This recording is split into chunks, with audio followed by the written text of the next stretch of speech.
Би сакала да ви посакам добро вечер и да ја најавиме на некој начин денешната презентација.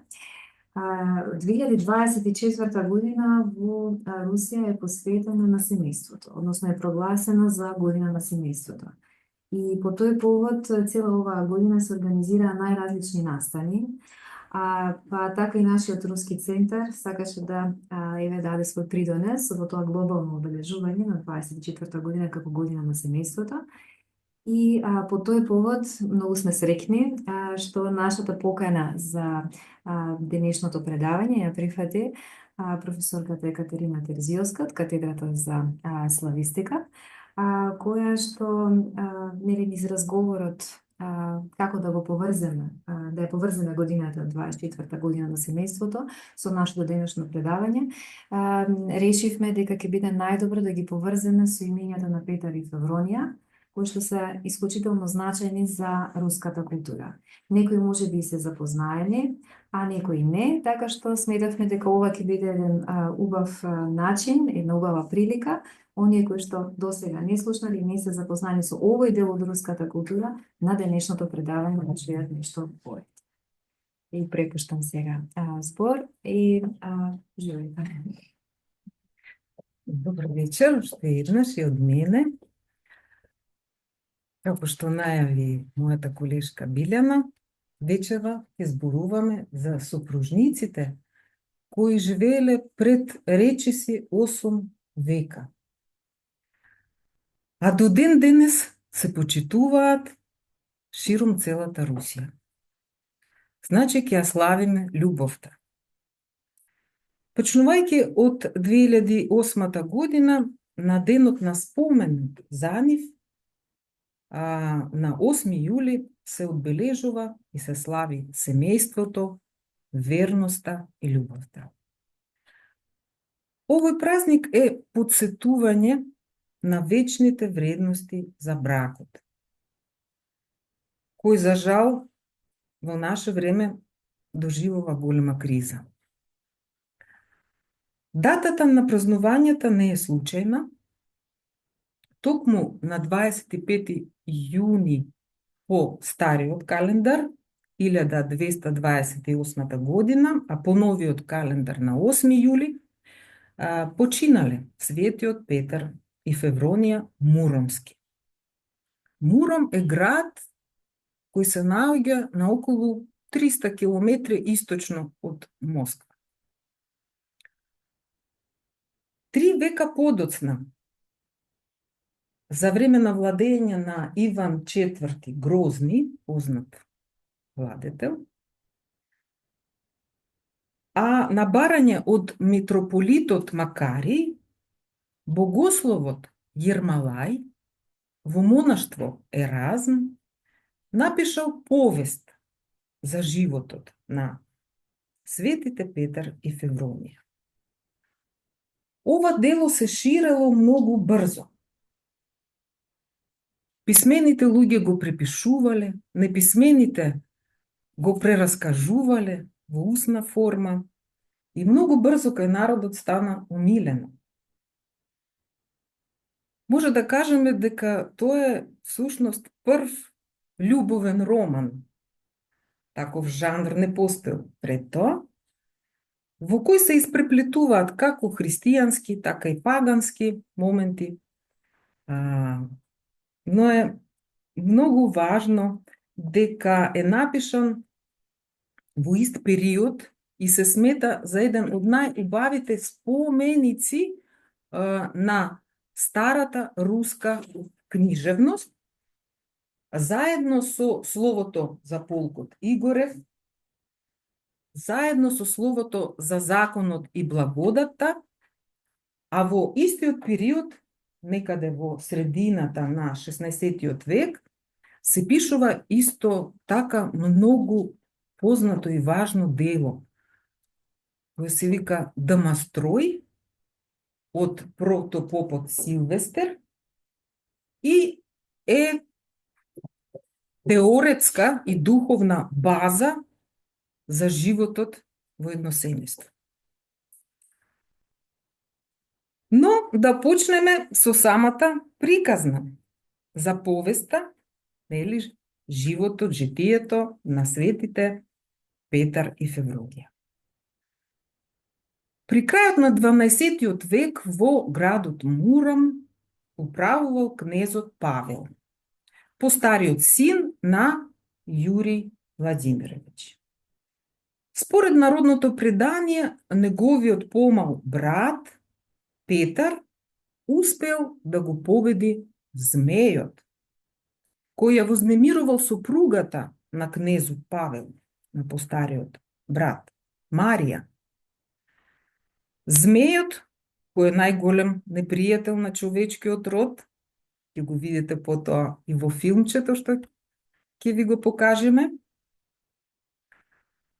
се престорувал во кнезот, го земал ликот на сопругот на Марија, Павел, и постојано и доаѓал и ја искушувал.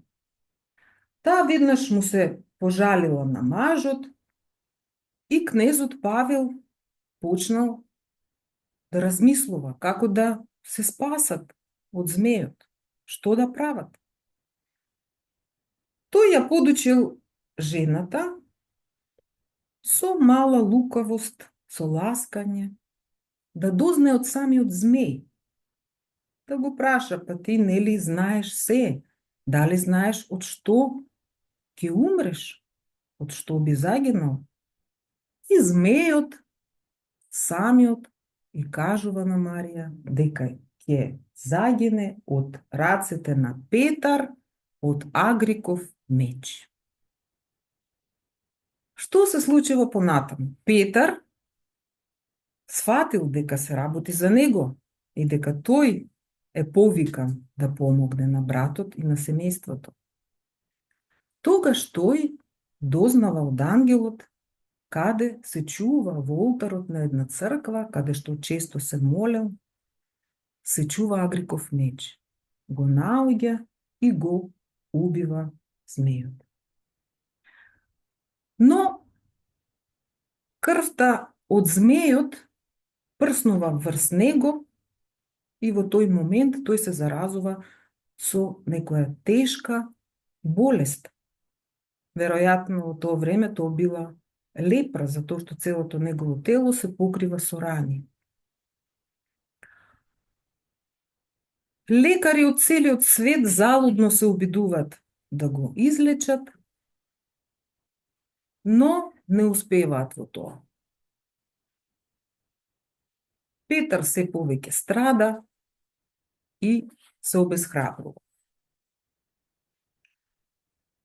Но во тоа време, кога насекаде барале чаре за младиот кнез, се расчуло низ Муром за една обична селска девојка која живеела во Рязанската област и која ги лекувала луѓето. Веднаш го носат, затоа што тој веќе толку е заскладен што не може сам ни да оди, веднаш го носат таму. Селото се вика Ласкава е. Многу убав руски збор. Во превод значи милно, галовно, милосрдно. До ден денес и по толку векови постои истото село со истото име до ден денес. А во некои словенски јазици ласка значи и љубов. Селската девојка се вика Февронија и е ќерка на обичен пчелар. Во тоа време пчеларите, кукичките на пчелите, улишта ги чувале горе на дрвјата. Зошто? Тогаш имало многу мечки, кои што го јаделе медот и затоа морале така да ги кријат погоре. Не е како денес мечката е заштитено животно, во црвената книга е запишана. Февронија навистина била многу поврзана со природата, се разбирала во разни лековити билки, правила мелеми и можела да го излечи младиот кнез. Првата нивна средба е многу интересна. Тој прво го праќа слугата, за да го земе лекот од неа, а таму вели не, јас самата сакам да поразговарам со кнезот. И при првата средба настанува еден мал надпревар во остроумие и во духовитост меѓу нив. Петар и дава едно мало парче предиво и вели, додека се бањам во бањата, искај ми една кошула. Предивото е буквално еден грст, многу малечко. Но таа се снаоѓа, зема едно дрвце, една цепенка и му вели, ете, додека пред да го искам, направи ми разбој од дрвово. И така се раѓа меѓу нив симпатија, тие се млади луѓе. Февронија зема мелем и дувнува врз него и раните веднаш исчезнуваат. Тој го премачкува телото, сите рани, освен една раничка. Таа му вели, за да се излечиш, треба да бидеш со мене. Алудирајќи се разбира на тоа да му стане жена. Тој прво и ветува, но помислува на византиски принцези, не на обична селска девојка. Не е подготвен да ја земе за жена. И остава многу дарови, ковчези со злато, но таа одбива да го земе тоа, да ги прими и ги поделува на луѓето од селото. Наскоро Петар пак се разболува, уште посилно, уште пострашно и се подсетува на ветувањето што го дал на Февронија. Засрамен, тој се враќа во селото, искрено се покајува, го скротува своето срце и бара прошка. Девојката, трпелива, мудра и кротка, веднаш му простува. Ги исцелува за секогаш раните и тие се венчаваат и доаѓаат во кнежество на Муромска земја. Тука нивните мајки не завршуваат и премрежијата само што не почнале. Болярите, благородниците што го обкружуваат кнезот, воопшто не се задоволни од изборот на Петар. Во 1203 година починува неговиот брат и тој стапува на престол и таа е со него, но постојано го наговараат да ја остави, да ја напушти, зошто ние оваа селанка, не сакаме да ни биде кнегиња. Исто така ја клеветат и жените на болярите и не ја оставаат на мира. И доаѓа ден кога тие му поставуваат и ултиматум на кнезот, му велат бирај, или жена ти Февронија, или ќе ја задржиш власта, ние не ја сакаме. Ода ти кај неа. И велат, земи се што сакаш. Еве ти нудиме што и да посакаш. Што ти е најдраго. И напушти го Мурам. Но таа вели дека најскапоцено што има таа и најважен е нејзиниот маж кнезот Петар.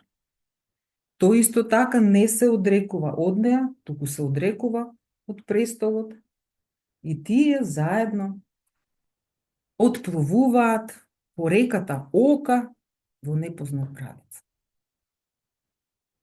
Се разбира дека му е тешко на кнезот да ја напушти својата земја.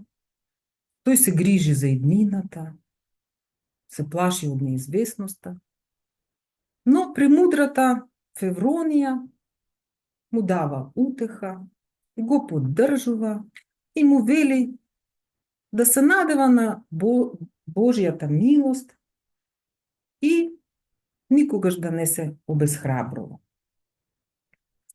Интересен е моментот на бродот, додека пловат низ Ока. Февронија догледува еден пар и гледа дека еден маж ја гледа чудно, непристојно. Таа му приоѓа и вели: ајде напи се вода од едната страна на бродот, па потоа од другата. И го прашува дали е иста или можеби е некоја посладка. Тој вели иста е. И тогаш таа му кажува: зошто тогаш не ја сакаш својата жена, туку посакуваш други жени? Иста е природата женска. Биди и верен. Такви моменти има многу во повеста, кои што постојано ни укажуваат на односот меѓу сопружниците, на тоа дека тие се неразделни и во радост и во тешките моменти.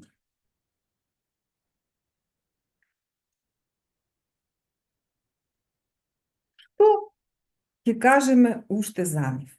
Интересно дека набргу по тоа како го напуштија родниот крај, болярите се испотепале кој да дојде на власта, постојани расправи се случуваат и народот сваќа дека треба да се вратат Петар и Февронија, дека нема да има мир и благосостојба во нивното кнежество.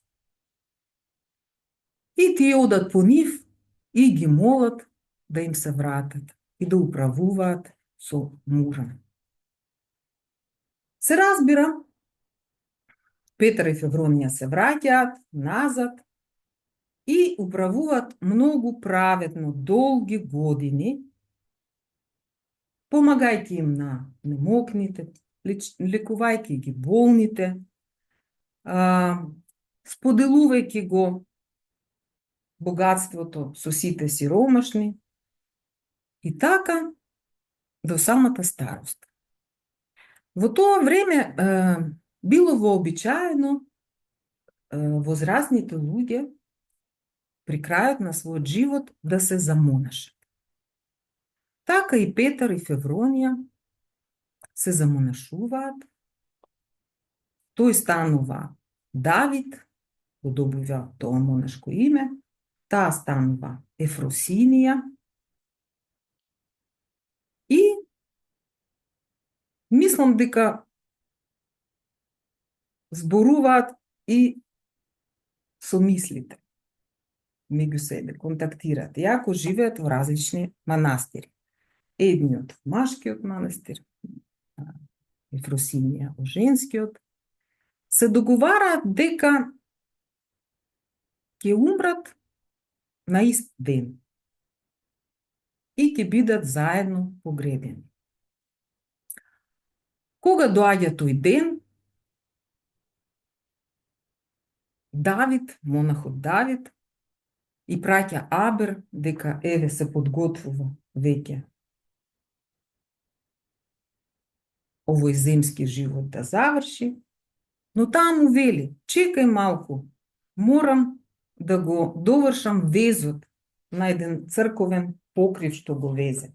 И така неколку пати за токму на денот 25. јуни 1228 година по стариот календар, на 8 јули по новиот, тие заедно починуваат. Но аманетот што го оставиле да ги погребаат во ист ковчег, во ист гроб, кој што самите од камен го спремат, светите луѓе се погребуваат во така наречени раки, од камен прават со една тенка прекрада таков гроб за двајца. Но луѓето се чудат, велат, тоа не е во ред, монасите, нели, маж и жена да лежат во еден гроб и одделно ги попојуваат. Утре дента, на чудесен начин, тие се наоѓаат во тој камен гроб заедно. И така неколку пати. И тогаш свештениците решаваат сепак да ги стават заедно и да ги погребат во истиот ковчег. По 3 века, 1547 година, тие се канонизирани од Руската православна црква. Значи, прогласени за светци. А денот 8 јули во црковниот православен календар се смета за денот на светите Петар и Февронија, покровители на бракот и семејството, поради нивната верност и предаденост до крај на животот еден кон друг. Како што гледате, оваа приказна е многу убава, многу дори романтична и тоа што многу верници до ден денеска доаѓаат да им се поклонат, по толку векови, кажува воопшто за институтот брак, за тоа колку е важно семејството во нашите животи. Дека тука наоѓаме најголема поддршка, топлина, убавина. До ден денеска доаѓаат да им се поклонат во црквата Света Тројца, каде што се нивните мошти, и им носат цвеќе, кое што на руски се вика рамашка, а на македонски тоа е бела рада, како символ на чиста љубов. И еве ќе видите колку многу споменици веќе гледавте на екранот постојат во сите градови низ Русија, скоро многу градови низ Русија, кои се посветени на Петар и Февронија. Младоженците, младите невести носат тие букети и ги ставаат, гледате, со белите ради на спомениците на овие светци. Тоа што го раскажував сега, оваа повест за светите Петар и Февронија, ќе го видите сега во еден краток филм, цртан филм, ќе ги препознаете сите моменти од моето раскажување. Еве, ве поканувам сега да го видиме. Сказ о Петре и Февронии.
От дедушки еще в люльке не качался. В городе Муроме стоял князь Павел и княгиня Мария, а у Павла был младший брат Петр. Очень веселый такой княжич, любил на конях поскакать. И друзья у него были такие же веселые. Любили с Петром в догонялки поиграть.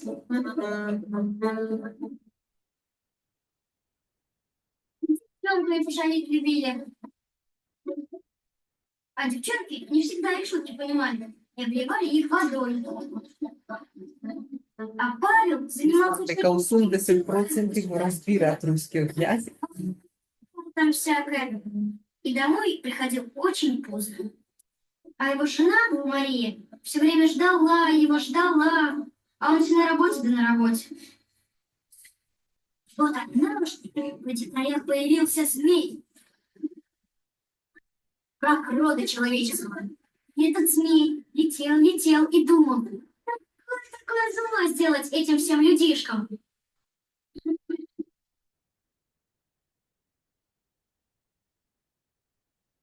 Когда Мария вышла погрустить у окна, змей увидел ее одиночество, и ему это очень понравилось. И у него даже лапы от гадости зачесались. Змей тихо вполз к Марии в терем и превратился как будто ее мужу Павла, чтобы она сразу не догадалась. А Мария так соскучилась, что ничего не заметила. Змей дал ей яблоко, отравленное его хитростью. Мария откусила и сразу упала, без памяти в объятия змея. Яблоко выпало из рук Марии и покатилось прямо к ногам настоящего Павла. Павел сразу понял, что беда с Марией, потому что она обычно все яблоко съедала. Настоящий Павел как вбежал в палаты, как даст змею огрызком по голове. А змей ему: «Меня яблоком не убьешь! Я тебя и всю твою семью погублю!» Змей переломал весь Муром и стал жить там. Всем наконец-то стало жутко плохо. Павел, конечно, очень расстроился. Но тут прибежал его брат, Петр. Он стал думать, как за брата заступиться. Тогда сказал: «Вот, брат, пойду по белу свету. Кто-нибудь обязательно знает, как змеи извести». Шел Петр по дороге, шел, и вдруг перед ним ангел. И ангел сказал ему по секрету, чтобы никто не знал, что змей можно одолеть агриковым мечом. И ангел привел Петра в храм и вложил ему в руки меч Агрика. Петр как взял меч, как взмахнул им, так сразу стал воином. Пошел побеждать змея. А змей вовсю веселился по морю. Петр как ворвался в палаты, как стал рубить поганого змея за обиду брата. Ему все, и голову тоже. Князь сказал, что ты мертв, и от этого умер. Но обрызгал Петра своей заразной кровью. Петр заболел от крови змея и весь покрылся язвами.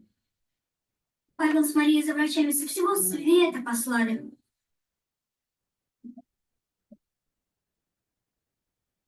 Ему и язык, и горло смотрели, но не смогли вылечить. Вот так. И только один товарищ вспомнил, что в Рязанской земле, в деревне Ласково, живет Феврония. Она может вылечить. И они поехали к Февронии лечиться, а по дороге встретили зайца, но не обратили на него внимания. Петру совсем стало плохо, когда ехали до Ласково. А заяц прибежал и все рассказал Февронии. Петр слуге сказал: «Иди, обещай Февронии чего угодно, пусть только вылечит». Слуга пришел к Февронии и говорит: «Сможешь князя нашего вылечить, получишь дорогие подарки». Феврония слуге в ответ: «Сама с князем поговорю». Зашла к Петру и спросила: «Если я вылечу, замуж возьмешь?» «Лечи, — говорит, — вылечишь, женюсь». Феврония лекарство из всяких трав сделала, дунула на него, шептала добрые слова и сказала, чтобы в бане лекарством помазали болячки Петра, и он станет здоровым. Взял Петр лекарство и стал лечиться. Феврония начала к свадьбе готовиться. Петр все болячки смазал и вылечился, а одну болячку возле сердца не заметил. И он тут же забыл про обещание жениться и уехал. А Феврония услышала стук в двери. Думала, Петр пришел, а он уже уехал. Но только сундуки с подарками оставил. Феврония очень огорчилась и велела эти сундуки людям отдать. Заяц так и сделал. Петр приехал домой и радовался, что не женился. Из чего захотела? Из грязи да в князе. И как только это сказали, то у Петра опять язвы по всему телу пошли. Друзья перепугались, подбежали к Петру. А он им: обманул я Февронию, вот и наказан за это. Везите к ней, если простит и вылечит, женюсь навсегда.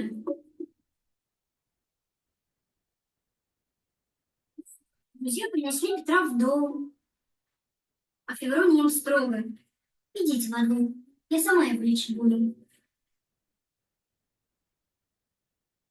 А Феврония на лекарство снова чудесно подула, и от этого все змеиные болячки отвалились. Петр стал совсем здоровым, а ангелы их с Февронией тут же повенчали. Так Феврония стала княгиней. Она подарила всем чудо на свою свадьбу.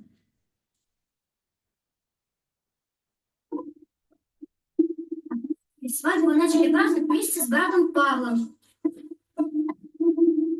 Теперь в наших палатах, да еще и с этой крестьянкой. Но никто тогда этого не заметил, а все продолжали веселиться. Ангелы на небесах тоже радовались свадьбе, а потом заметили, что земное время князя Павла кончилось.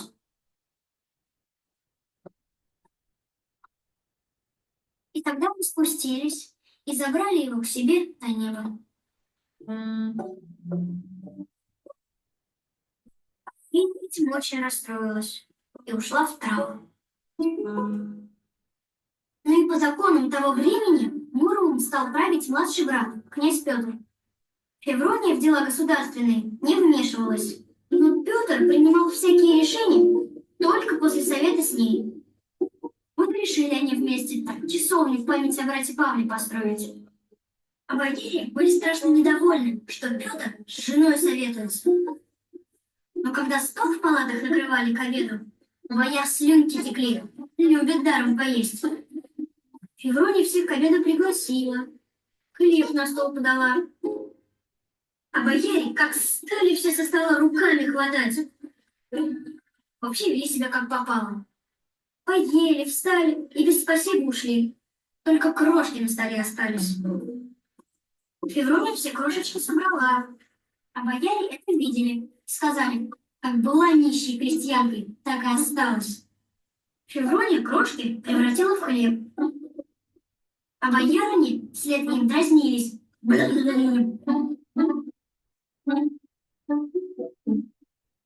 И боярыни стали драть своих мужей за бороды. Не хотим, говорят, чтобы нами крестьянка правила.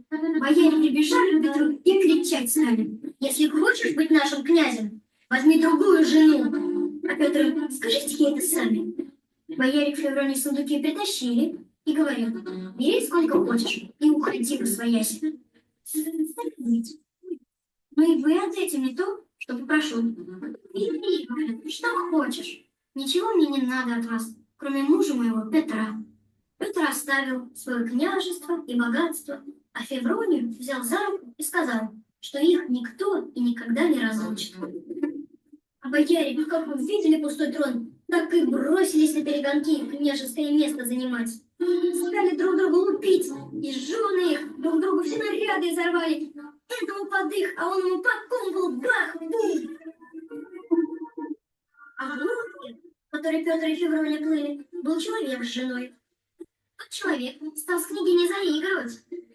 Феврония поняла, какие такие у него мыслишки. Подозвала его и говорит: зачерпни воды с этого борта. Княгиня велела ему выпить эту воду. А теперь сказала: зачерпни воды с того борта. И опять княгиня велела ему выпить той воды. Одинаковая ли вода или какая-то слаще? Все одна вода, госпожа. Вот и мы как вода. Зачем же ты, забыв о своей жене, мечтаешь о чужой? Долго потом плыли и причалили к берегу.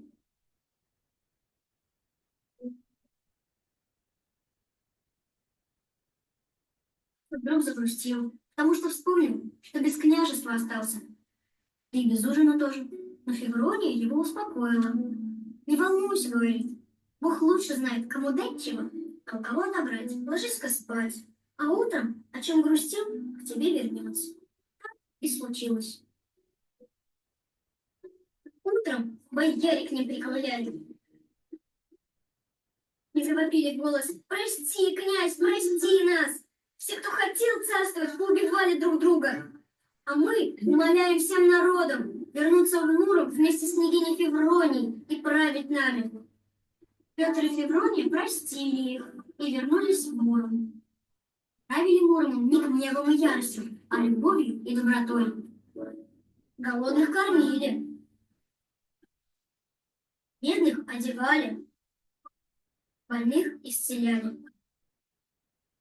И они всю жизнь любили друг друга, никогда не расставались. Когда состарились, стали монахами и упросили Бога дать им умереть в один день. А чувствовал Петр, что умирает, стал весточки посылать Февронии и просил ее поторопиться. А она покров вышивала для их небесного пути. И когда время пришло, ангелы забрали их в один день, но даже смерть их не разлучила, и они до сих пор на небесах вместе. Поэтому они стали святыми покровителями брака.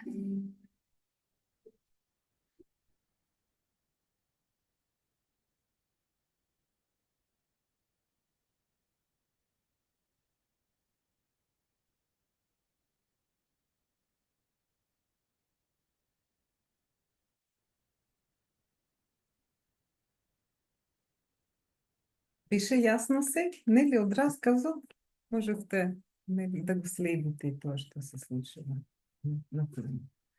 Значи, и ден денес, секоја година, на 8 јули, се слави овој ден. Сега ќе видите како исто така низ цела Русија се прославува денот. Видите, во народни носи, со игри, со танцови, се слави љубовта.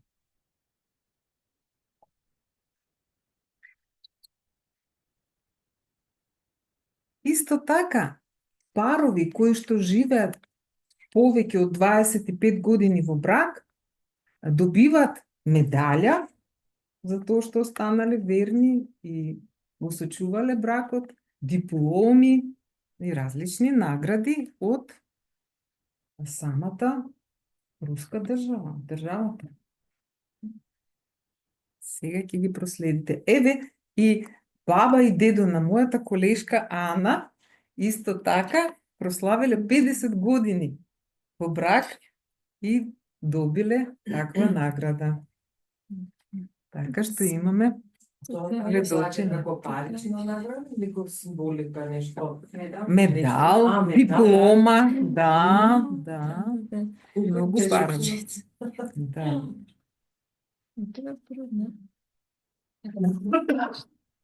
Ќе пуштиме линкче за да ги видите тие свечености во различни региони на Русија.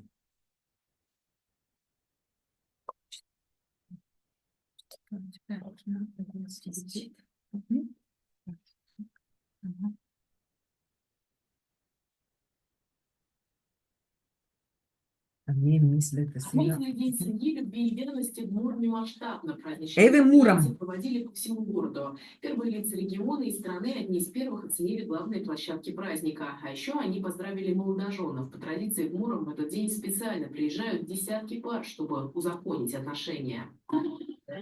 Десетици парови доаѓаат во градот Муром токму на овој ден за да стапат во брак. Всего в этот этот день в Мурме организовано было 15 интерактивных площадок по числу лет праздника. Для семей с детьми работали тематическая площадка «Город детства» и улица аттракционов. На Муромской ярмарке развернулась выставка продажи произведений декоративно-прикладного искусства. Свои изделия представили более 500 мастеров-ремесленников. Они же для гостей проводили и мастер-классы. Различні Отмечать панагюрі, годы праздник обрел работівниці всероссийский масштаб. се одержували. Приезжают гости со всей страны. Это именно праздник не только влюбленных, это праздник, в первую очередь, семьи. Потому что, наверное, самое главное, что есть у нас в жизни, это семья и любовь. И семья – это дети, семья – это продолжение рода. И, наверное, семья, любовь – это смысл нашей жизни в какой-то степени. Наиболее зрелищные мероприятия в этот день в Муроме проходили в центре города. Здесь выступали духовые оркестры, показывали ретро-автомобили. Талантами уличных актеров оживали статуи. А площадь имени тысячелетия Мурома превратилась в ромашковое поле и собрала ценителей классической музыки. День семьи, любви и верности в Муроме давно стал всенародным праздником, а в этом году он получил новый статус федерального масштаба. Этот день так широко шагнул в народ, что в этом году президент принял решение сделать его государственным праздником. И это правда. Большая Державний семья, праздник, вот проголошений это, за я державний говорю, праздник. это и есть наша национальная идея. Потому что в этой большой, хорошей, крепкой семье сочетаются все те ценности, все те идеалы, которые мы так любим. И мы, наших бабушек, наших дедушек, всех, кто нас окружает, это действительно это любовь, верность, это надежность. Центральной частью праздника в этот день по традиции стала церемония вручения медали за любовь и верность. Ете врачуват медали за любов и верность. Инициатив. Ее вручают парам, живущим в браке более 25 лет. Мы много тратим средств на то, чтобы поддержать семьи. Более 100 тысяч семей у нас получают те или иные виды поддержки. Это более 8 миллиардов рублей по году. И 400 миллионов из этих средств поддержка многодетных семей. И вот многодетные семьи – это, конечно, по-настоящему родительская слава и инвалидность. За все годы более 800 семей Владимирской области были удостоены награды за любовь и верность. Повеќе од 800 семејства добиле таква награда за љубов та День верност. семьи, любви и верности в Муроме. Ну а завершился праздник в городе на Оке масштабным концертом и фейерверком. Значи, денешната наша средба беше подсетување на вечните вредности. Која тема денеска, мислам, станува се поактуелна. Имате ли некои прашања? Велете, може би сакате нешто да дополните.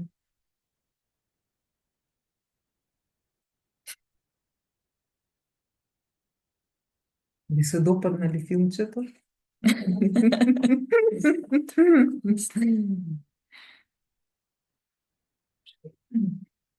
Надвор од сниманиот материјал, кога ќе продолжиме со дискусијата. Така.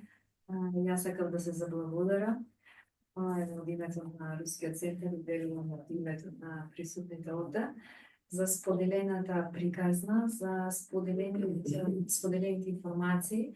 Еве за една убава традиција која што започнува гледаме како приказна или започнува уште од 13 век, но не останува во минатото, не останува во историјата, туку гледаме дека е жива, дека продолжува, дека се цени, се празнува во Русија, а во Македонија не е познат овој празник, не се познати Петар и Февронија, така што мислам дека беше убаво за оние што не слушнале претходно да слушнат.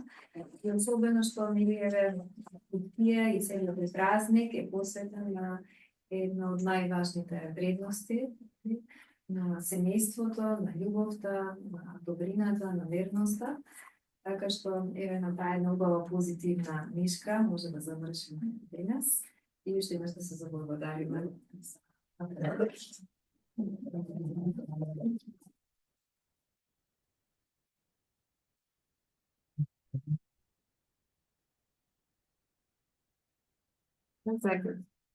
Се одјавиме од тука, можеме да продолжиме да Со разговор. со разговор.